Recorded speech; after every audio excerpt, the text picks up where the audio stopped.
नमस्कार, स्वागत है आपका पब्लिक टाइम में। बड़ी खबर बरसाने से आ रही है, जहां भू माफिया और बरसाना पुलिस मिलकर एक साथ काम कर रहे हैं। हमने पूर्व में आपको बताया, वर्तमान समय में उत्तर प्रदेश पुलिस सबसे तेज तत्पर पुलिस है, लेकिन कुछ पुलिस वाले वर्तमान योगी सरकार के विरुद्ध निरंतर जनता के बीच आक्रोश पैदा करने का कार्य कर रहे हैं। उन पुलिस वालों की नीति साफ है, जनता के बीच असुरक्षा का माहौल बन सके और 2027 के चुनाव में जनता के बीच योगी सरकार की नकारात्मक छवि बनाई जा सके। ताजा मामला मथुरा के बरसाने का है, जहां एक आश्रम पर पुलिस के सहयोग से भू माफिया द्वारा जबरन मारपीट, तोड़फोड़ और लूट की घटना को अंजाम दिया गया। आपको बता दें, प्रार्थी चरण दास बाबा ने जिलाधिकारी जी को दिए प्रार्थना पत्र में साफ बताया है कि उनके श्री महल वृंदावन भजन कुटीर आश्रम पर कुछ भू माफिया पुलिस के सहयोग से कब्जा करना चाहते हैं। भू माफियाओं के साथ बरसाना पुलिस के inspector Chetram Sharma, head constable Yashpal Singh, head constable Dinesh Bhati सहित राधा मोहन दास आदि लोग सुबह 6 बजे आश्रम पर पहुंचकर तोड़फोड़, लूट आदि की घटना को अंजाम दिया। बाबा ने बताया, आश्रम पर आए भू माफिया और अन्य लोगों ने बाबा के 3,42,000 रुपए, 5 किलो चांदी के आभूषण, 350 ग्राम के सोने के आभूषण लूट लिए। उन्होंने बताया, आश्रम में लगे सीसीटीवी व अन्य उपकरण भी लूट लिए। बाबा ने बताया, राधा मोहन दास ने जान से मारने के उद्देश्य से बाबा का गला दबाया, लेकिन ग्रामीणों ने उन्हें बचा लिया। अब पुलिस पर इतना बड़ा आरोप लग रहा है। अब देखने वाली बात है, पुलिस के आला अधिकारी इस घटना पर क्या एक्शन लेते हैं, क्या जांच पड़ताल करते हैं, क्योंकि ये आरोप बड़े ही गंभीर है। अगर ये आरोप सही है तो आम जनता का ऐस बड़ी ही पुलिस के साथ रहना असंभव है। माफिया, चोर, डकैत, तस्कर, गुंडा, बदमाश आदि सबसे आम जनता को केवल पुलिस ही बचाती है, और अगर पुलिस ही भू माफियाओं, लूटपाट करने वालों के साथ कंधे से कंधा मिलाकर काम करे तो आम जनता कहाँ जाएगी? या तो उसे ऐसा क्षेत्र छोड़ना पड़ेगा, या फिर भू माफियाओं और पुलिस के डर के कारण समझौता कर ये स्वीकार करना पड़ेगा कि माफियाओं की सरकार है। इसलिए पुलिस के वरिष्ठ अधिकारी इस घटनाक्रम का संज्ञान ले और जनता को बताएं, ये माफियाओं की सरकार नहीं बल्कि राष्ट्रवादी सरकार है, जो किसी भी कीमत पर अन्याय नहीं होने देगी। पुलिस के वरिष्ठ अधिकारियों को समझना होगा, इसे पुलिस वालों की वजह से पूरी पुलिस बदनाम होती है। ऐसे लोगों को वर्दी पहनने का कोई हक नहीं, जो चंद रुपयों के लालच में अन्याय और असुरक्षा को आम जनमानस के बीच बैठा दें। पब्लिक टाइम की प्रशासन से पुनः विनती है, इस मामले की जांच की जाए और दोषियों को सजा दी जाए, क्योंकि उत्तर प्रदेश पुलिस और मथुरा पुलिस हीरो है, लेकिन चंद कुछ पुलिस वाले इसे विलेन बनाने पर तुले हुए हैं। जय श्री राधे। मेरा नाम चरणदास बाबा है और मैं बरसाना से। आज की जो कार्य है क्या होगा? महाराज जी, मेरे साथ अन्याय हुआ है। एक आश्रम है श्री अनुराग दास जी महाराज के नाम से बरसाना। उस आश्रम पर 7 तारीख को नवंबर के महीने में, इसी नवंबर में सुबह 5 बजे लूट की गई है। कुछ गुंडे पुलिस के साथ मिलकर ये सब लूट की गई है, जिसमें इंस्पेक्टर बरसाना चेतराम शर्मा जी वहाँ मौके पर मौजूद थे। और मेरे आश्रम के ताले तोड़े गए हैं। मैं आपको सीसीटीवी फुटेज आप देखना चाहें तो मेरे पास उसकी सीसीटीवी रिकॉर्डिंग है। ये आप रिकॉर्डिंग देखिए, सुबह ताला तोड़ते हुए की रिकॉर्डिंग है, ये आप लोग देखिए।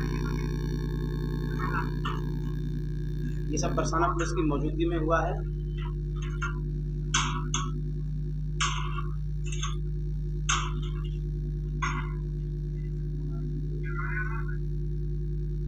उसके बाद में ये देखिए, सुबह की सीसीटीवी रिकॉर्डिंग है। सुबह 5 बजे मेरे आश्रम पर ताला तोड़ा गया है, लूट की गई है, और इंस्पेक्टर बरसाना इसमें मौके पर मौजूद थे।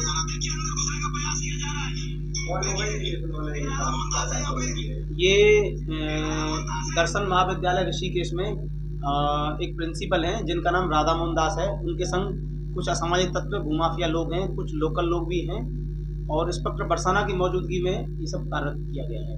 जब मैंने सुबह उनसे पूछा था, मैंने कहा, श्रीमान जी आप ऐसा क्यों करवा रहे हैं या कर रहे हैं, तो मुझे न्यायालय के आदेश का हवाला दिया गया। वो न्यायालय का मैं आदेश मैं आपको दिखा देता हूँ। ये न्यायालय का वो आदेश है जो कि राधा मोहन दास बनाम अशोक कुमार है। पहली बात तो ये है महाराज जी, हमें इस आदेश में कहीं भी पार्टी नहीं बनाया गया है, तो ये आदेश हमारे ऊपर प्रभावी होता ही नहीं है। दूसरी बात, इस जमीन पर स्टे ऑर्डर है, तो ये कृत्य कैसे किया गया?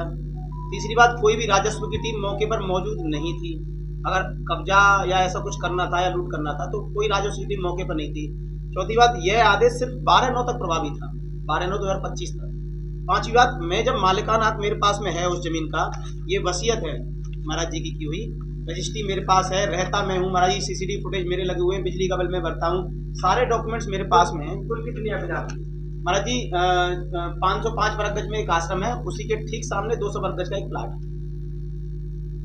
ये भूमाफिया लोगों ने inspector Barsana Chetram Sharma ji, head constable Dinesh Bhati, head constable Yashpal Singh, 2 constable और थे, उनके मुझे नाम नहीं पता है, उनके साथ मिलकर कृत्य किया है, और खुद इंस्पेक्टर बरसाना साहब ने ये कार्य कराया है। इस घटना को लेकर आपने किसी उच्च अधिकारी को लेकर कभी शिकायत की? जी महाराज जी, मैंने शिकायत की। मैंने उपजिलाधिकारी महोदय जी से भी बात की, तो उन्होंने ये कहा था कि यह पुलिस का मामला है, इसमें हम कुछ नहीं कर सकते हैं, आप श्रीमान एसएसपी साहब के पास जाइए। उसके बाद से मैं कंटिन्यू एसएसपी साहब से मैंने मिलने का प्रयास किया। आज मैं एसएसपी साहब से मिला हूँ तो मुझे सिर्फ आश्वासन मिला है, हम पूर्ण मदद करेंगे आपकी। आज मैं जिलाधिकारी साहब से भी मिला हूँ, उन्होंने भी कहा है कि हम आपकी पूर्ण मदद करेंगे। क्या चाहते हैं आप इस मामले पर? हम ये चाहते हैं कि महाराज जी, आप सभी मीडिया पत्रकार बंधु इस मामले को उठाएं और हमें न्याय दिलाने का प्रयत्न करें।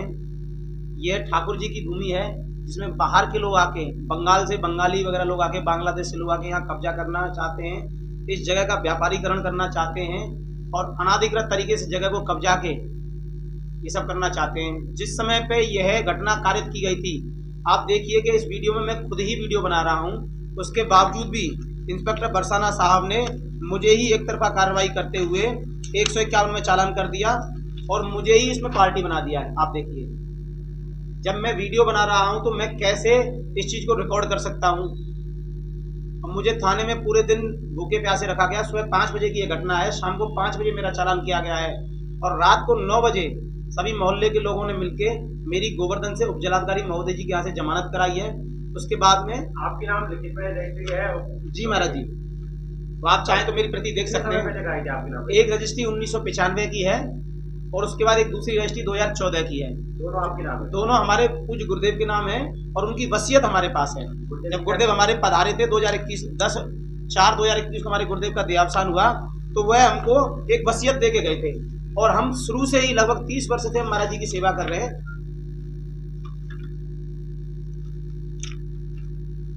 जबकि महाराज जी हमने इसी संबंध में पूर्व में एक कंप्लेंट श्रीमान एसएसपी साहब को दी थी, तो उसके बावजूद भी इस चीज पे कोई संज्ञान नहीं लिया गया है और उसके बाद इस घटना को कारित किया गया है।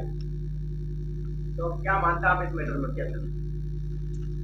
हम चाहते हैं कि महाराज जी हमें न्याय मिले और वहाँ पे जिन्होंने भी लूट की है, जिन लोगों ने भी वहाँ पे लूट की है, वो चाहे इंस्पेक्टर बरसाना हो या कोई कांस्टेबल हो या अन्य जो भी लोग उस वीडियो में शामिल रहे, उन सबके खिलाफ एक मुकदमा लिखा जाए लूट का और हमारी आगे कार्रवाई अमल में लाई जाए।